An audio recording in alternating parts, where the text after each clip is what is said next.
As it is today, the world is on edge because of the war between NATO, Ukraine, and Russia. Honestly, the war in Ukraine is a NATO war, not Ukraine. Ukraine is being used as a proxy to diminish Russia.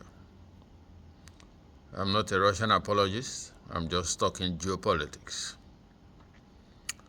With recent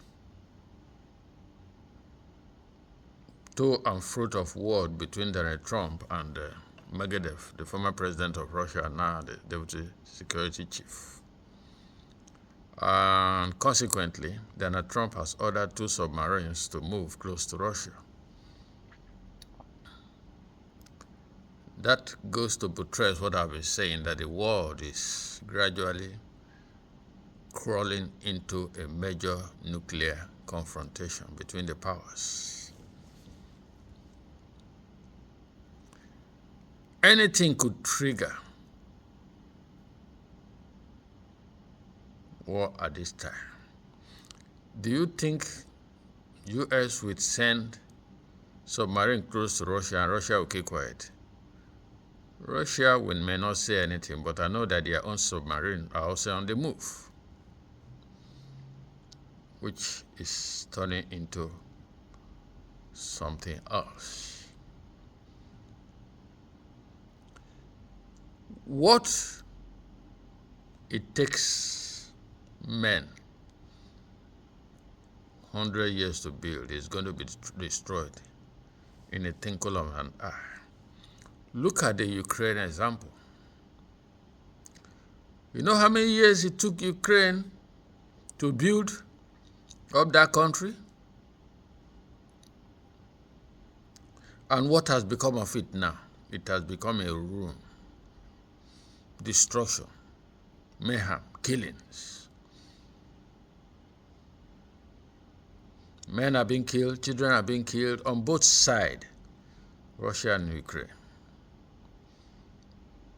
But the question I beg to ask is, these guys fueling the wars that are called leaders, how many of their children are in the war front fighting?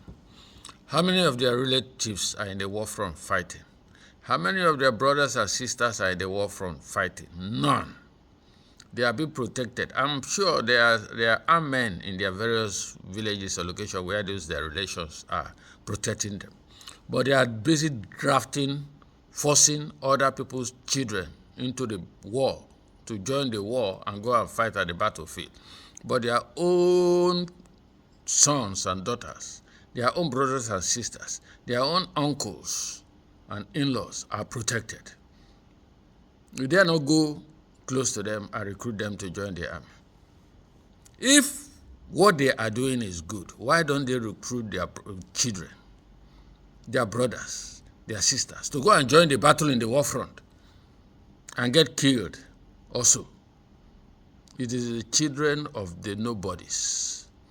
Even how many children of the generals are there in the army fighting on the Ukraine battlefield and in the Russian battlefield? How many of them? Hardly any.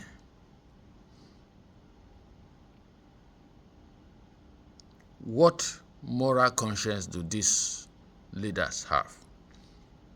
Now they are tilting the world towards a nuclear catastrophe where their own children, their own brothers, their own uncles have special bunkers to go to. But the ordinary citizens are not being protected.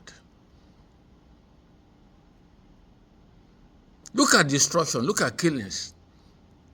Human remains on the battlefield.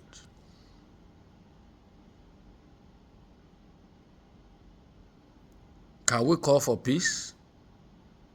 Is it too late to call for peace in this dilemma? What is the United Nations there for? Is there any need for an organization called the United Nations anymore in this present split world between the superpowers? How can you tell me that it is credible for NATO to expand, and bring troops?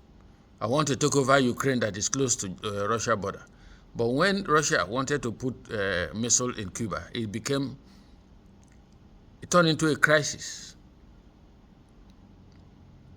No one will accept his enemies to come close to his borders, especially when the enemy have dangerous weapons and can easily march into your territory. If NATO can get into Ukraine, then Russia can get into Mexico, Canada, Venezuela, and station nuclear weapons there.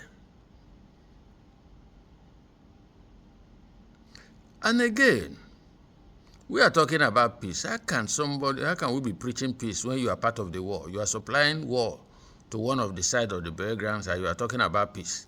What peace do you want to achieve when you are supplying weapons for destruction and targeting of cities?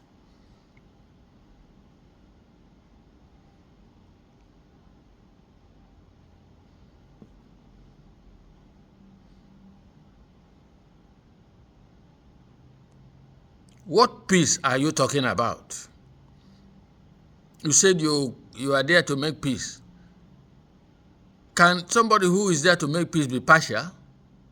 You are supporting one side and you say you are making peace. You are supplying weapons to one side and you say you're making peace.